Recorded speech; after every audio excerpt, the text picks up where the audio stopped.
Hello and Jai Hind to all. This is Vishnu Kumar Dwivedi and you all are watching Shri Brahmadev Classes of Excellent Education. मैं आप सभी का स्वागत करता हूं आपके अपने श्री ब्रह्मदेव क्लासेस में। दोस्तों, आज हम पढ़ेंगे एक बहुत ही बेहतरीन टॉपिक के बारे में, acid base and salt.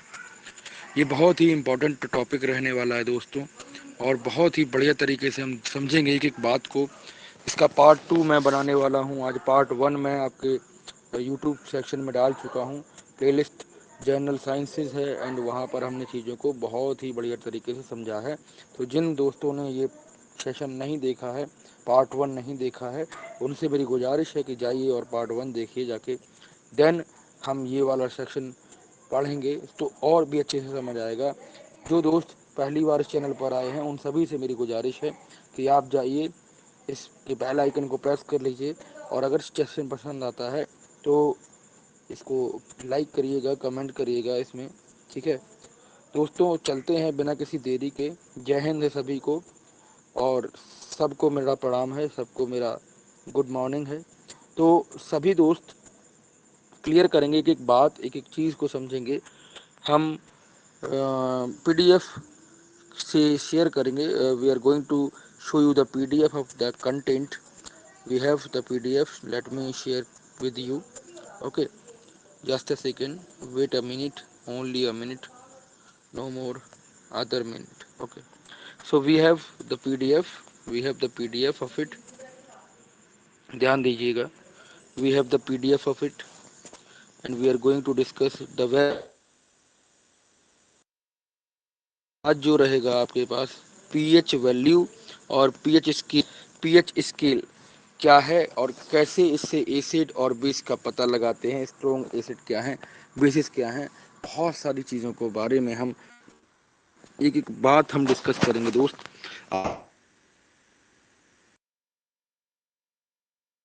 Strong acid and strong base solution क्या क्या होते हैं, हाउ आर एसिड और बेस सॉल्यूशन। मानते हैं, ध्यान दीजिएगा कि आपने देखा कि एसिड और बेस इंडिकेटर जो होते हैं वो डिस्टिंग्विश कर सकते हैं, मतलब डिस्टिंग्विश कर सकते हैं, हमें पता कर सकते हैं, हम बता सकते हैं कि ये एसिड है, ये बेस है, ठीक है। बट अगर हम बात करेंगे कि कौन सा ज़्यादा स्ट्रॉन्ग एसिड है या ज़्यादा स्ट्रॉन्ग बेस है, तो इसके बारे में चीज़ें नहीं बता सकते हम लोग, ठीक है। बिना किसी एक पैमाने को बिना किसी जाने, तो ऐसी बातों को डिस्कस करने के लिए हमें एक ज़रूरत रहेगी एक पैमाने की, एक स्केल की, a scale for measuring the hydrogen ion concentration.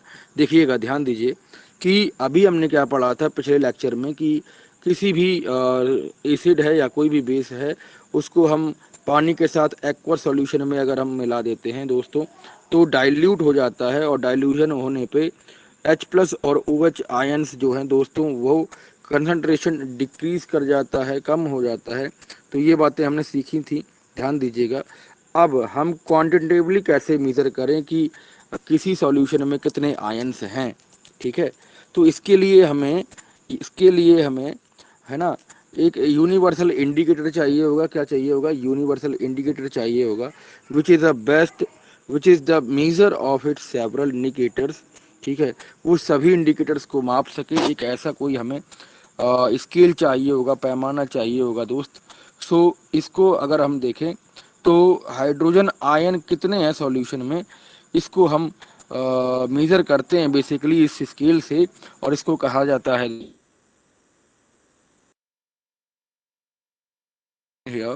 ना, pH scale. Scale pH scale is power of hydrogen, power of hydrogen, clear. Power of hydrogen scale हम कह सकते हैं इसको। Let me show you the different also. अब ये जो है, ये केमिस्ट हुए जिनका नाम था दोस्त, जिनका नाम था सोरेनसन, ठीक है। क्या नाम था बच्चों? इनका नाम हम देख लेंगे। इनका नाम था J.L. सोरेनसन। 1909 में 1909 की 1909 की ईयर में 1909 में, याद लिखे दे रहे आराम से, 1909 में जेएल सोरेनसन एक केमिस्ट हुए। इन्होंने एसिड और बेस को मापने के लिए एक पैमाना दिया, इसको पता करने के लिए एक पैमाना दिया। ठीक है दोस्त, pH value stand for potence in in German. German भाषा में अगर हम देखें तो पीएच का मतलब ये होता है कि कितना पोटेंशियल है, पोटेंस कितना है। ये एक जर्मन लैंग्वेज है जिसका मतलब होता है पावर।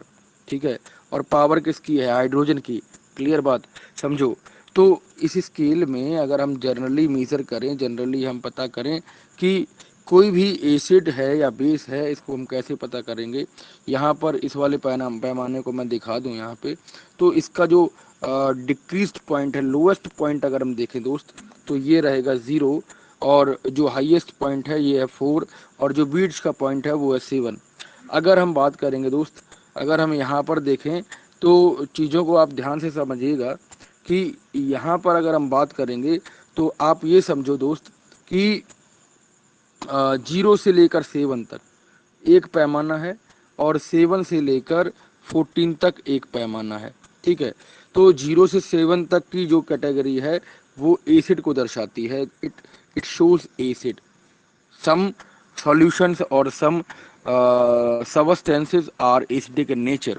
सो अगर उनकी वैल्यू 0 से 7 तक आ रही है, then they are called what? Acidic in nature. ठीक है, यहाँ देखिए 0 से लेकर 14 तक का पैमाना है, और 0 क्या है? वेरी एसिडिक है, यानी कि स्ट्रॉन्ग एसिड रहेगा। और अगर 14 को हम कह दें, 14 क्या है? वेरी अल्कलाइन, इसको हम स्ट्रॉन्ग बेस कह सकते हैं। तो ये बात समझ रहे हो आप, है ना? PH should be thought of simply as a number. ठीक है, जो नंबर बताता है कि कोई भी सॉल्यूशन कितना एसिडिक है और कितना बेसिक नेचर का है।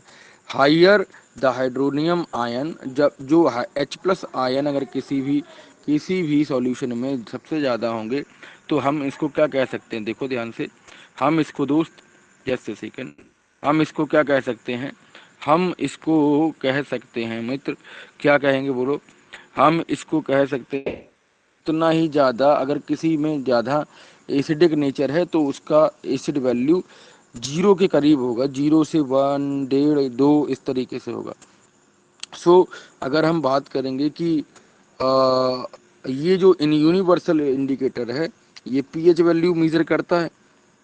ठीक है, अगर सुनिएगा, यहाँ पर हम हाइड्रोनियम आयन की बात करें तो अगर हम 7 के, सुनिएगा 7 तो मिड पॉइंट है, 7 के इधर आएंगे तो H+ आयन इंक्रीज करेगा, हाइड्रोनियम आयन इंक्रीज करेगा।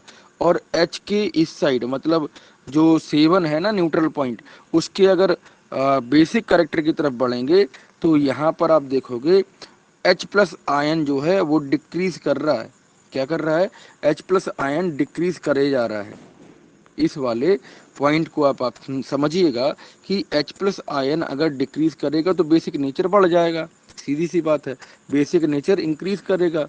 और यहाँ पर देखिए कि अगर H+ आयन किसी भी सॉल्यूशन में बढ़ रहा है तो इसका मतलब है कि वो एसिडिक है, और एसिडिटी उसकी ज़्यादा है, एसिडिक नेचर बहुत ज़्यादा है। ठीक है, pH value is given by Sir A.L. Sorenson in 1909. It shows that acid is acidic or base or highly base. ठीक है, स्ट्रॉन्ग एसिड है कि नहीं है। We will consider the different type of thing here. Now check out the different types of thing here. की बातें समझिए।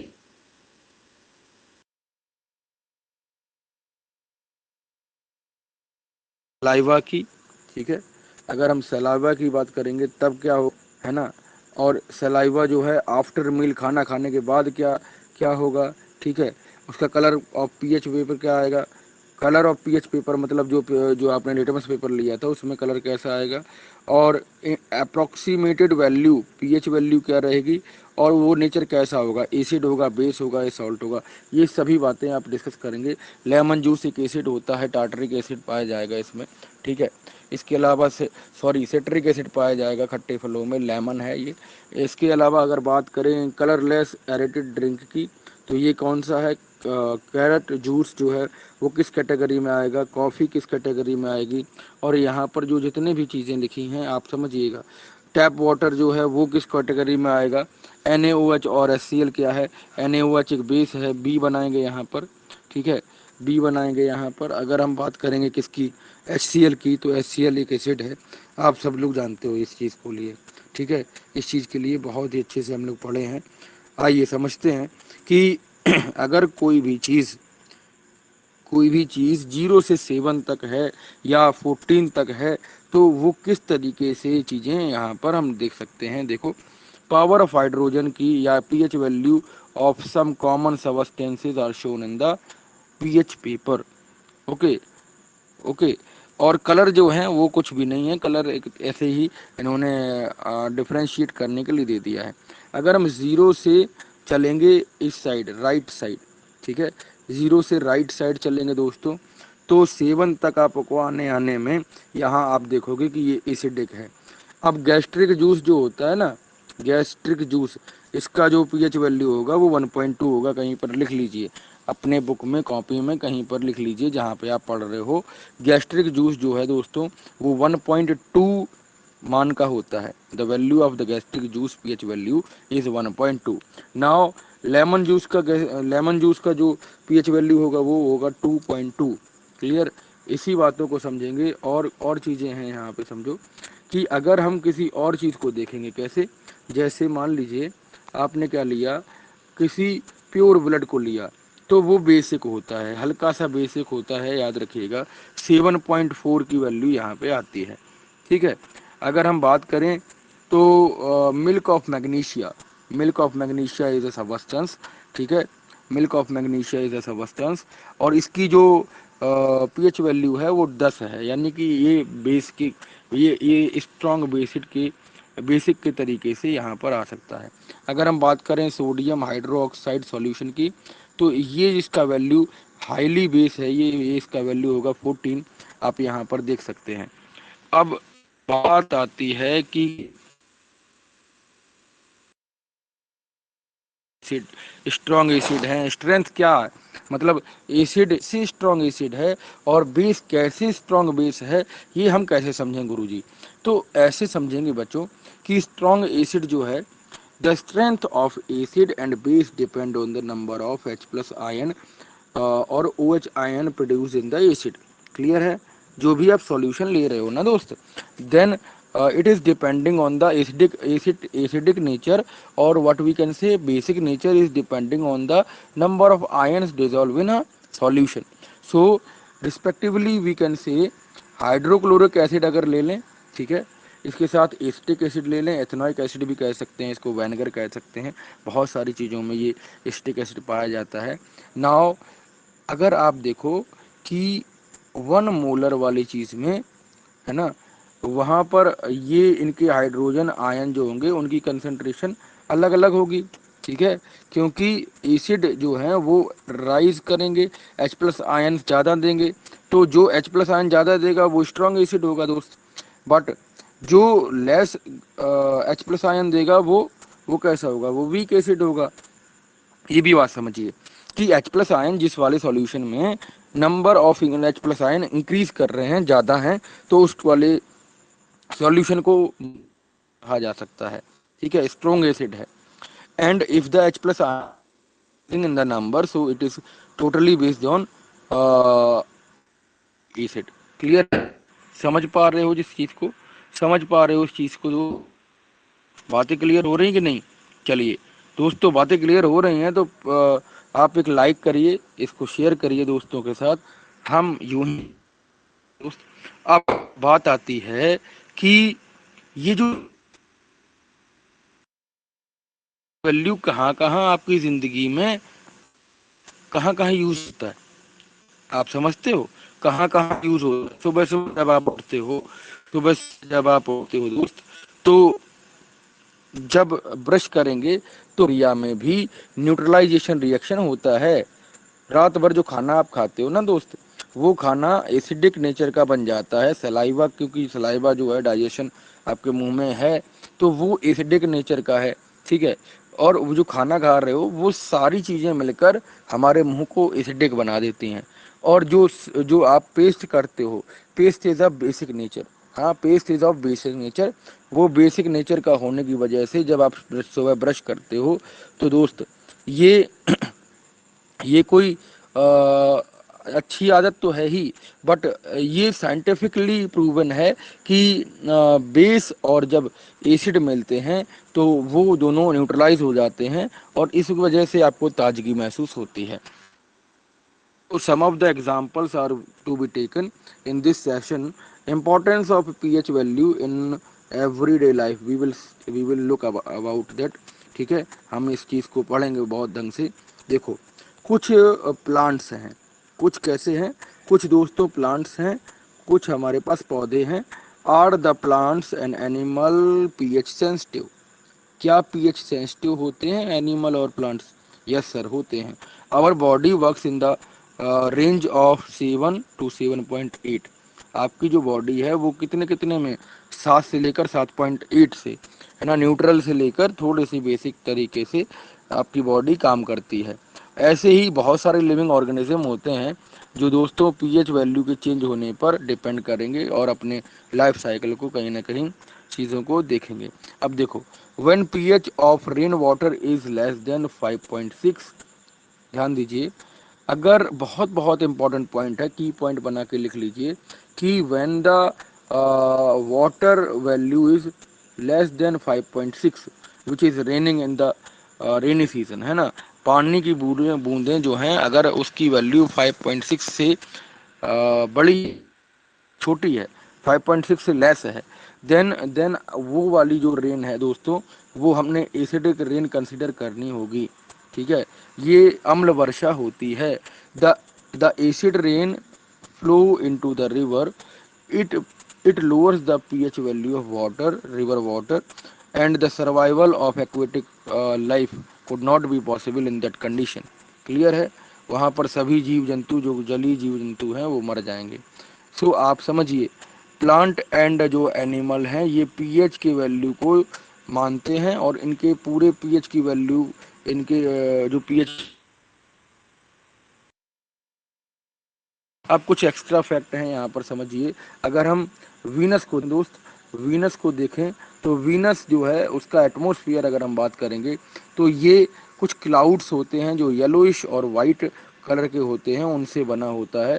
और ये जो वाइट और जो येलोइश क्लाउड हैं ये किसके बने होते हैं? ये सल्फ्यूरिक एसिड के बने होते हैं साथियों। ये दोस्तों H2SO4 के बने होते हैं। किसके बने होते हैं? H2SO4, sulphuric acid. तो अगर आप वीनस की तरफ जाएंगे, बहुत ही हाईली रिएक्टिव एसिड मिलेगा जिसको हम कहते हैं H2SO4, सल्फ्यूरिक एसिड। क्लियर है दोस्त? उसी के बादल आपको मिलेंगे। अच्छा, इसमें आप क्या करेंगे, इसमें आप H2SO4 वाले बादलों की कंडीशन में आप क्या एग्जिस्ट कर सकते हो? क्या लाइफ एग्जिस्ट कर सकती है? क्या सोचिएगा इस बात को, है ना। अगर कर सकती है तो कमेंट बॉक्स में ज़रूर बताइए, नहीं कर सकती तो क्यों नहीं कर सकती ये भी बताइए।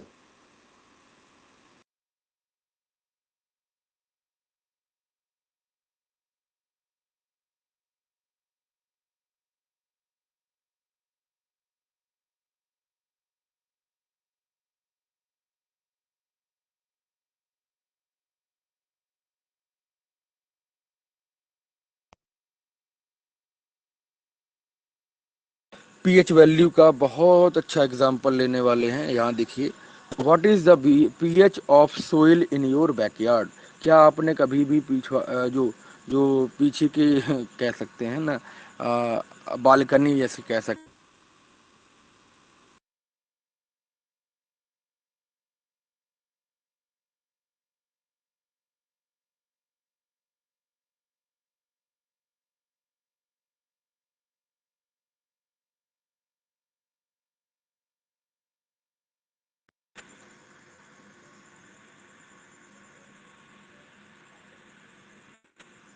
सो अगर पीएच वैल्यू को देखोगे, सोइल के पीएच वैल्यू को, जो बैकयार्ड में आपकी सोइल है, तो उसमें अगर आप देखोगे तो रेंज जो है पीएच वैल्यू की जो रेंज है वो हेल्दी ग्रोथ करती है हमारे प्लांट की।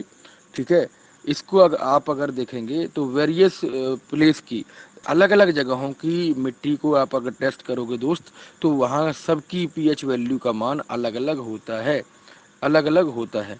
ये बात समझ रहे हो कि नहीं? अच्छा, यहाँ पे एक और बात समझेंगे, ध्यान से समझो कि अगर हम बात करेंगे किसकी, अगर हम बात करें अपने पेट के अंदर के डाइजेशन सिस्टम की, वहाँ का पीएच वैल्यू कैसा रहेगा, कभी सोचा है? आइए समझते हैं। It is a very interesting to note that our stomach produce hydrochloric acid. अभी हमने बताया था बहुत सारे ऐसे एसिड या बेस या सॉल्ट हैं ना, उसमें हमने बताया किया है session. HCl plays a very vital role food without harming the stomach। वो परेशानी नहीं पहुंचाता, हार्मफुल नहीं होता है ये दोस्तों, ध्यान दीजिए। एक्शन होता है ना, then the stomach produce large amount of acid, this causes the pain and irritation. याद रखिए, to get rid of this pain people use base and called antacid. याद रखिए, मिल्क ऑफ मैग्नीशिया एक एंटासिड है, और मिल्क ऑफ मैग्नीशिया का जो pH value होता है वो अभी अभी हमने देखा है, ये बच्चों बेस होता है, अभी हमने देखा था। ध्यान दो, यहाँ पे समझिए, हमने जो पीएच वैल्यू लिया था उसको, ये पीएच वैल्यू का स्केल लिया था, उसमें हमने मिल्क ऑफ मैग्नीशिया का जो यहाँ पर देखा था कितना था, 10 था। ठीक है, तो यही मिल्क ऑफ मैग्नीशिया एंटासिड का काम करता है। जब आपको ज़्यादा एसिडिटी हो जाती है या ज़्यादा कहीं, है ना, दवा लेते हो 2-4 पूड़ियाँ ज़्यादा, देन हम क्या कह सकते हैं, तो वहाँ पर अगर बात करेंगे किसकी, वहाँ पर अगर हम बात करेंगे कि आपके पेट के अंदर की जो एसिडिटी है वो इंक्रीज़ कर जाती है, तो इस मामले में हम एंटासिड लेते हैं, मिल्क ऑफ मैग्नीशिया लेते हैं, जिससे आपके पेट का दर्द और जो इरिटेशन है वो ख़त्म हो जाती है ना। So it's a remedy which can cause relief to you. Okay, so this is the antacid and it neutralise the excess acid. जो बहुत ज़्यादा एसिड आपके आपके पेट में जमा हो गया है उसको न्यूट्रलाइज करता है।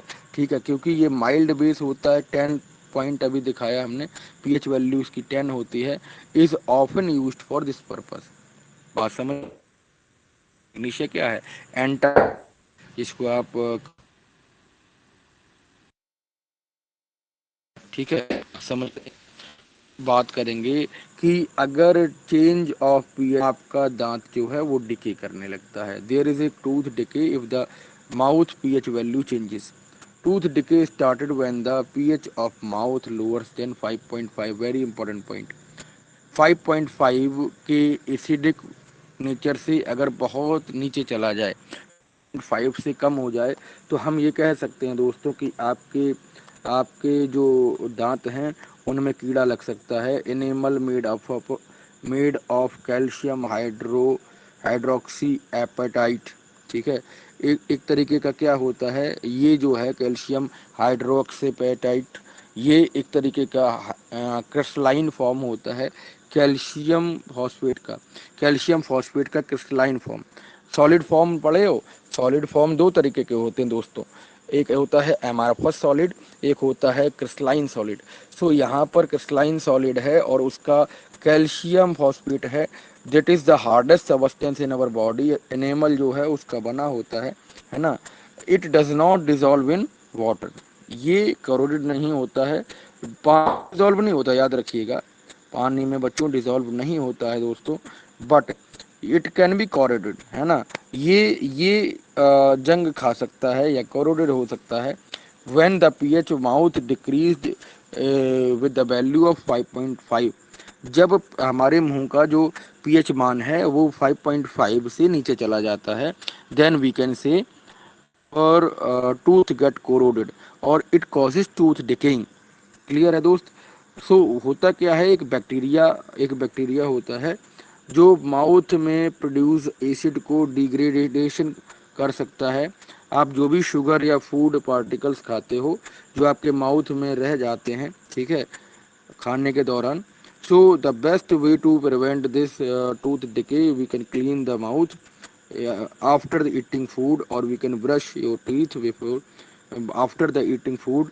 So वी यूज टूथपेस्ट, याद रखिए हमने अभी भी बताया था कि जब आप बहुत रात तक सोते हैं, घंटे 6 घंटे है ना, 10 घंटे तो कोई नहीं सोता होगा, जो ज़्यादा नहीं ज़्यादा अगर मस्ती करता होगा वो सोता होगा।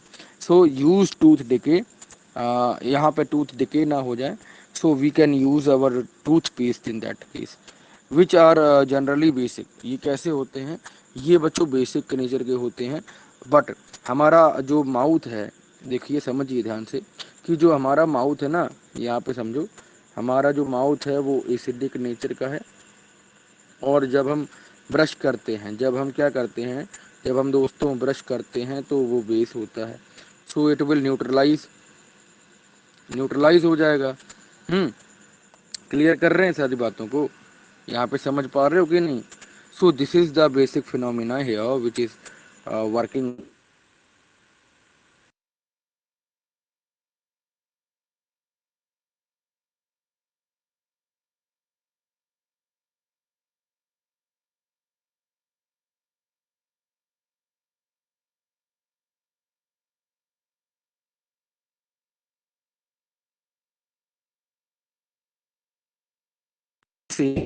The is in our mouth, the mouth, the tooth will decay the whole part of your teeth। Clear है? सो हम टूथपेस्ट करते रहेंगे, कॉलगेट करते रहेंगे, आपके टूथपेस्ट में नमक है वो अलग बात है, but you have to be clean your tooth, clean your mouth every day at a regular. दोस्त नेक्स्ट हम बात करेंगे self defence by animal and plant through chemical warfare. याद रखिए, जब आप कभी भी हनी बी को देखे हैं, कभी हनी बी का डंक खाए हैं, हनी बी ने काटा है कभी, है ना, ततारे बर्रिया जो भी बोल लो, उसने काटा है। बी स्टिंग क्या करेगा, जो जो मक्खी के स्टिंग में यानी कि डंक में एक एसिड होता है जिसको आप फॉर्मिक एसिड कहते हो, है ना, वो ये बहुत दर्द देता है, याद रखिएगा। दिल का दर्द तो इससे अलग है, बट ये वाला जो दर्द है ना, ये बहुत दर्द देता है दोस्तों, इरिटेशन पैदा करता है, स्वेलिंग कर देता है। बट अगर हम बेसिक सोडा लगा लें, याद रखिएगा, बेकिंग सोडा अगर लगा लें, Na2CO3 या फिर NaOH, है ना, NaHCO3, क्लियर है, या फिर NaOH लगा लें, कोई भी चीज़ लगा लें, तो ये जो है बेसिक नेचर का होता है।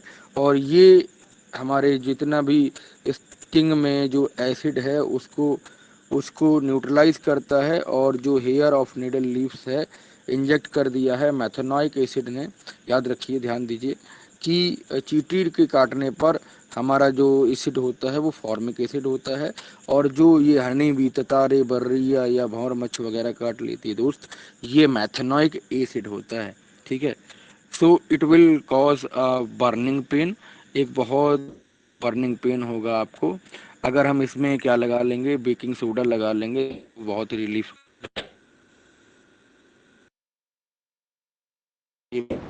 रिलीफ करता है। These are the some of the basic to discuss we have what with the help of pH value, the digestion, the soil fertility और whatever it is, है ना, वीनस के तौर पर हमने देखा, बात समझी, है ना। अब हम कुछ चीज़ों को और समझते हैं, याद रखिए, देखो ध्यान से। नेचर प्रोवाइड न्यूट्रलाइजेशन ऑप्शन, हम तो ब्रश कर लेंगे, हम तो और भी सब कुछ कर लेंगे, बट अगर हम नेचर की तरफ देखेंगे तो नेचर में भी न्यूट्रलाइजेशन ऑप्शन होता है। जैसे आपने देखा होगा, यहाँ पे समझिए कि नटल है, नटल इज़ अ हार्वेसियस प्लांट, है ना, हार्वेसियस प्लांट है और ग्रो होता है जंगल में, वाइल्ड प्लांट है एक तरीके का।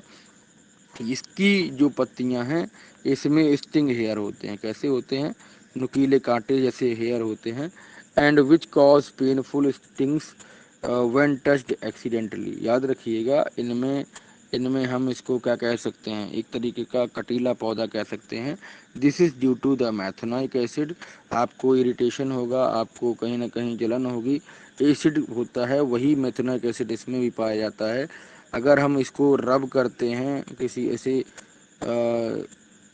अच्छा सुनिए, अगर हम किसी दूसरे प्लांट जिसको डॉग प्लांट कहते हैं, है ना, डॉग प्लांट को रब करते हैं जिस जिस जिस पूरे एरिया पर, यानी कि जिस एरिया पर आपको इसने कौन से वाले प्लांट ने बताओ, नटल प्लांट ने, हार्बेसियस प्लांट ने रब किया है या कांटे चुभोए हैं, वहाँ पर अगर आप डॉग प्लांट का लीफ लेकर रगड़ देते हैं तो आपको रिलीफ मिलता है।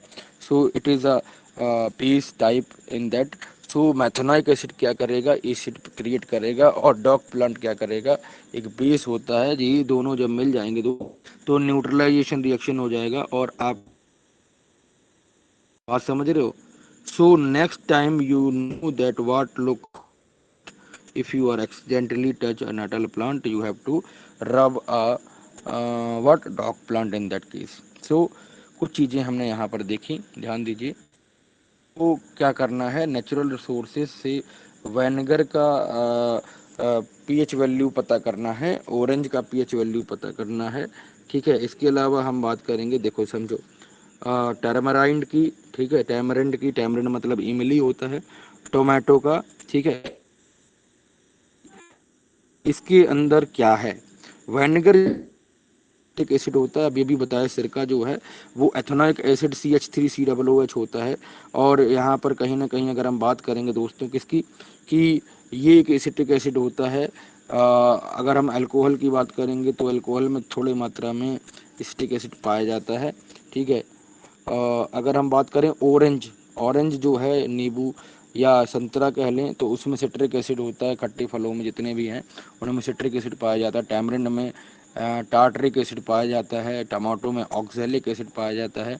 एंड जो कर्ड है मतलब दही है उसके अंदर लैक्टिक एसिड पाया जाएगा, मिल्क में लैक्टिक एसिड पाया जाता है, लेमन के अंदर सिट्रिक एसिड पाया जाता है, आंट के स्टिंग में मैथेनोइक एसिड पाया जाता है। ठीक है, फॉर्मिक एसिड भी पाया जाता है, याद रखिएगा, यहाँ पे इन्होंने लिखा नहीं है। नटल स्टिंग, नटल स्ट्रिंग में मैथेनोइक एसिड जो एक प्लांट है, नेचर का प्लांट है, ठीक है, उसमें मैथेनोइक एसिड पाया जाता है। ये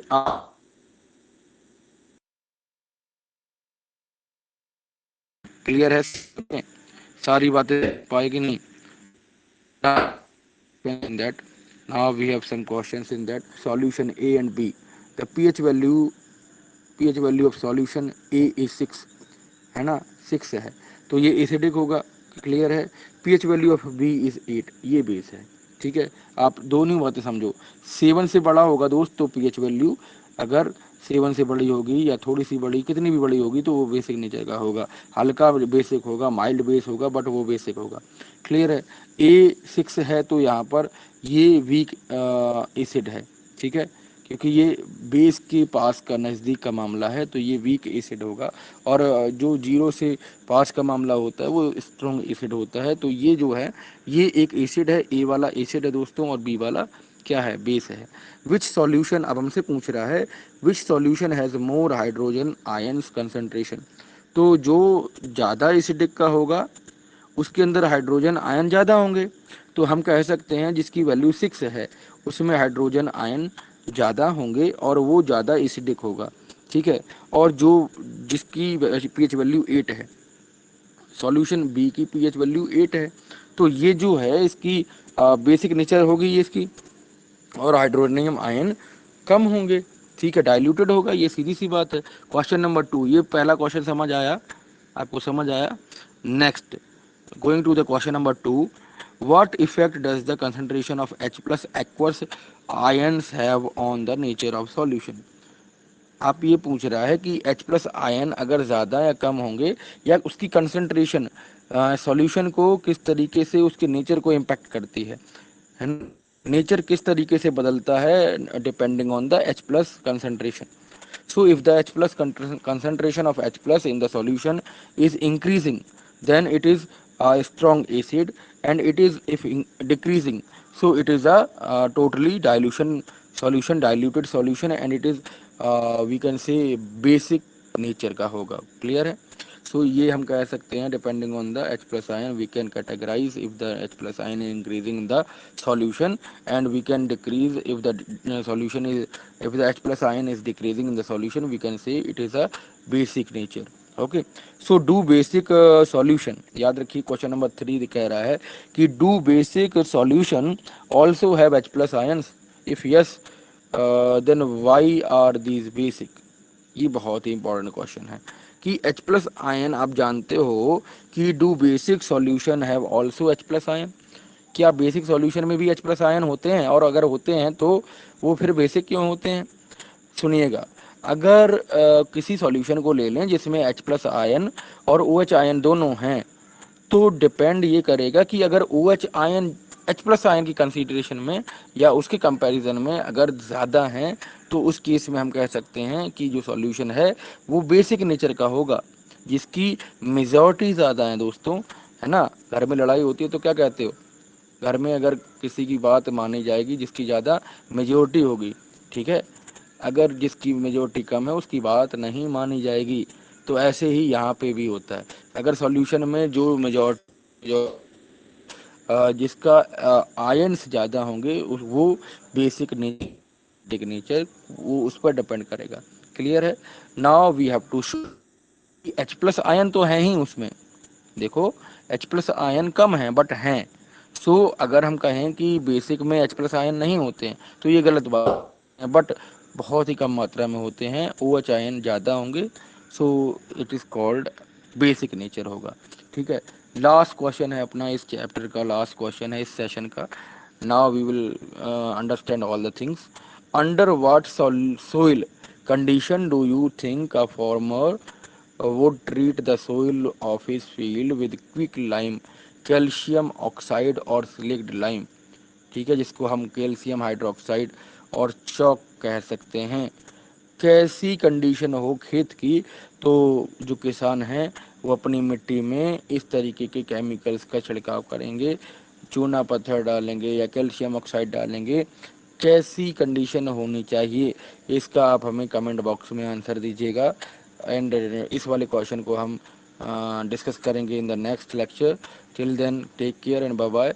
और अगर ये सेशन अच्छा लगा हो तो आप पसंद करिएगा, है ना, लाइक करिएगा दैट इज़, और अपने दोस्तों के साथ शेयर करिएगा, और हमारे बेल आइकन को प्रेस कर लीजिए, क्योंकि यहाँ पर हम प्रतिबद्ध रूप से आपको प्रिपेयर करने में सारी चीज़ों में यहाँ पर हम बहुत उम्दा तरीके से आपको पढ़ाने का प्रयास करते हैं, एक एक बातों को हम क्लियर करते हैं। हमने बहुत सारे यहाँ पर आपके प्लेलिस्ट डाले हैं चैनल्स में, 11th के लिए, 12th के लिए, 9th के लिए दोस्तों, है ना, एंड 10th ऑनवर्ड्स के लिए हम अभी प्रिपेयर कर रहे हैं। ऑप्टिक्स हमने एक सीरीज़ बनाई हुई है दोस्तों, ऑप्टिक्स की सारी चीज़ों को हमने कवर अप किया है। एंड ऑप्टिक्स मीन्स लाइट, है ना, सो वहाँ पे रे ऑप्टिक्स को हमने मोस्टली कवर किया है, वेव ऑप्टिक्स को अभी कवर नहीं किया है। जब ये सीरीज़ ख़त्म हो जाएगी we will also cover that, है ना। 12th के लिए हमने इलेक्ट्रोस्टैटिक्स पार्ट 1 पार्ट 2 ये बनाए हैं, आप देखिए जाके, बहुत ही मज़ेदार चीज़ें हैं यहाँ पर दोस्तों। And work energy theorem class 11th के लिए बहुत ही एक रामबाण टॉपिक होता है दोस्तों, है ना। इसके अलावा हमने टेम्परेचर, थर्मोडायनेमिक्स, बहुत सारे यहाँ पर हमने बहुत सारे आपके लिए वीडियो यहाँ पर डाल करके, बहुत अच्छे अच्छे वीडियो हैं। अब बहुत उम्दा तरीके से यहाँ पर पढ़ाई आप कर सकते हो without any cost, free of cost. हम यहाँ पर कोई भी शुल्क नहीं ले रहे हैं मित्रों। ध्यान दीजिए कि आपके लक्ष्य को पाना मेरा एक जज्बा है। जब तक आप लक्ष्य को प्राप्त नहीं कर सकते, है ना, तब तक हम चलते रहेंगे। कभी ना कभी तो ऐसा दिन आएगा दोस्तों जब लक्ष्य हमारे सामने होगा और हम कहेंगे कि एक, वो कहते हैं ना, क्या कहते हैं दोस्त, कि मंजिल तेरी अब दूर ना है। ठीक है, मेहनत करिए, बहुत अच्छे तरीके से हम पढ़ेंगे, है ना, क्लियर करेंगे एक एक चीज़ को, क्योंकि रणभूमि शत्रु यदि हो सम्मुख, ये कल कल की बातें हैं, जब हमारे पास रिसोर्सेज नहीं होते थे, जब हमारे पास बुक्स नहीं होती थी, हमारे पास ऑनलाइन रिसोर्सेज अवेलेबल नहीं होते थे। आजकल तो सभी चीज़ों में ऑनलाइन पढ़िए, ऑफलाइन पढ़िए, कैसे भी पढ़िए, बहुत सारे ढेरों कंटेंट आपके पास हैं। मेरा केवल समझाने का एक ही उद्देश्य है, आप बस पढ़िए, कैसे भी पढ़िए, 1 आवर मुझे 1 घंटा बढ़िया से पढ़िएगा, है ना। नोट्स बनाइए, अपने पास अपनी चीज़ों को रखिए, वहाँ पर स्टिकी नोट्स बनाइए, और जब आप रिवीजन करते हो एक एक टॉपिक को लिखिएगा अच्छे से, छोटे छोटे नोट्स बनाइए, जिससे आपको और बहुत अच्छे से प्रिपेयर हो सकते हैं, है ना। इन्हीं शुभकामनाओं के साथ मैं विष्णु कुमार द्विवेदी श्री ब्रह्मदेव क्लासेस में आप सभी का, है ना, एक बार पुनः स्वागत करता हूँ, और बहुत अच्छे से पढ़ेंगे, ठीक है। इस सेशन को लाइक करिए अगर पसंद आता है, और हमारे श्री ब्रह्मदेव क्लासेस को दोस्तों तक, आपके मित्रों तक पहुँचाइए, क्योंकि हम और आप मिलकर इस परिवार को और बड़ा करेंगे, ऐसा मेरा मानना है साथियों। मिलेंगे कल फिर इसी टाइम पर, तब तक अपना विशेष ध्यान रखिए। वंदे मातरम एंड जय हिंद टू ऑल।